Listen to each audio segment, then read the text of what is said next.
Now we come to the use of shall be and will be. اکثر اوقات verb be یعنی ہونا اپنی مختلف حالتوں یعنی is, am, are, was, were اور been کی شکل میں استعمال ہوتا ہے. been اکیلا استعمال نہیں ہوتا بلکہ یہ has, have یا had کے ساتھ مل کر استعمال ہوتا ہے. بعض اوقات be خود ہی ہونا کے معنی کے طور پر بطور verb استعمال ہوتا ہے، جیسے خوش ہوں be happy، خاموش ہو جائیں be quiet. لیکن بعض اوقات be will یا shall کے ساتھ مل کر بھی استعمال ہوتا ہے. لہٰذا اگر زمانہ مستقبل میں کسی جملے میں کسی کام کا کرنا یا ہونا نہ پایا جائے بلکہ کسی شخص یا چیز کے ہونے یا نہ ہونے کے بارے میں بتایا یا پوچھا جائے تو shall be یا will be استعمال کرتے ہیں. انگریزی میں ترجمہ کرنے کے لیے I, we کے ساتھ shall be استعمال کرتے ہیں، باقی تمام سبجیکٹس کے ساتھ will be استعمال کرتے ہیں. منفی فقرات نیگیٹو سینٹینسز میں shall, will اور be کے درمیان ناٹ لگاتے ہیں. سوالیہ فقرات انٹروگیٹو سینٹینسز میں shall, will کو سبجیکٹ سے پہلے اور be کو سبجیکٹ کے بعد لگاتے ہیں. سوالیہ منفی فقرات انٹروگیٹو نیگیٹو سینٹینسز میں shall, will کو سبجیکٹ سے پہلے اور not کو سبجیکٹ کے بعد لگاتے ہیں.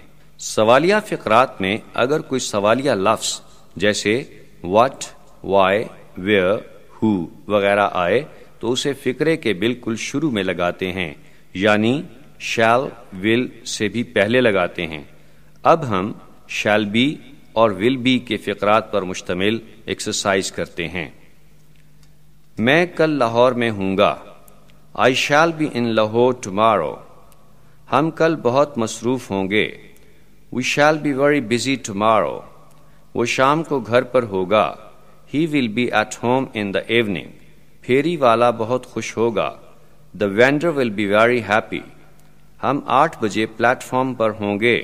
We shall be at the platform at 8 o'clock. ہوائی جہاز چند ہی منٹ میں ہوا میں ہوگا. The aeroplane will be in the air in a few minutes. میرے دوست ہر مشکل میں میرے ساتھ ہوں گے. My friends will be with me in every difficulty. Pakistan جلد ایک مضبوط اور خوشحال ملک ہوگا. Pakistan will soon be a strong and prosperous country. میرا بھائی تھوڑی دیر میں یہاں ہوگا. My brother will be here in a short time.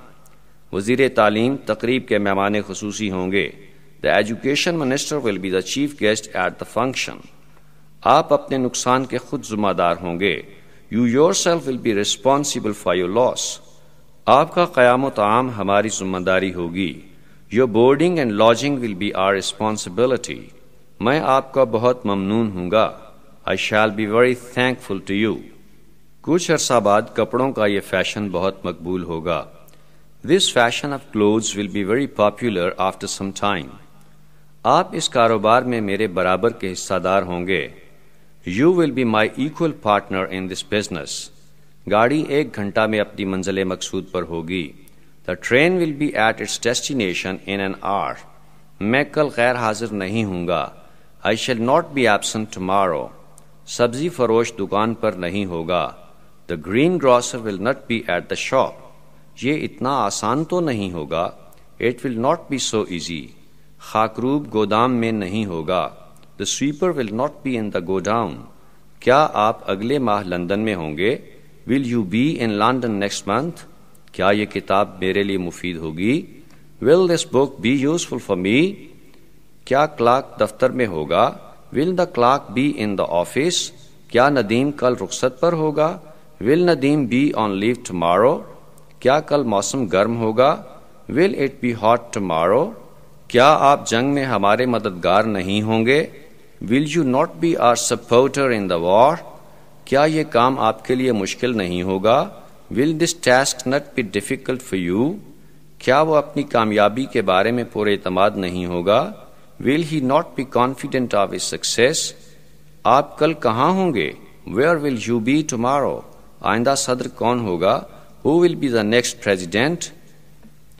آپ نوٹ کریں کہ اس ایکسرسائز کے تمام فقرات میں گا، گی، گے کے لیے شیل یا ول استعمال ہوا ہے اور ہونا کے لیے ورب بی ای استعمال ہوا ہے۔ ڈیئر لسنرز، یہ تمام فقرات بنیادی طور پر فیوچر سمپل ٹینس یعنی فیوچر انڈیفینٹ ٹینس کے ہیں، لیکن چونکہ ان تمام فقرات میں ایک ہی ورب یعنی بی استعمال ہو رہا ہے، اس لیے ایک الگ ایکسرسائز بنائی گئی ہے۔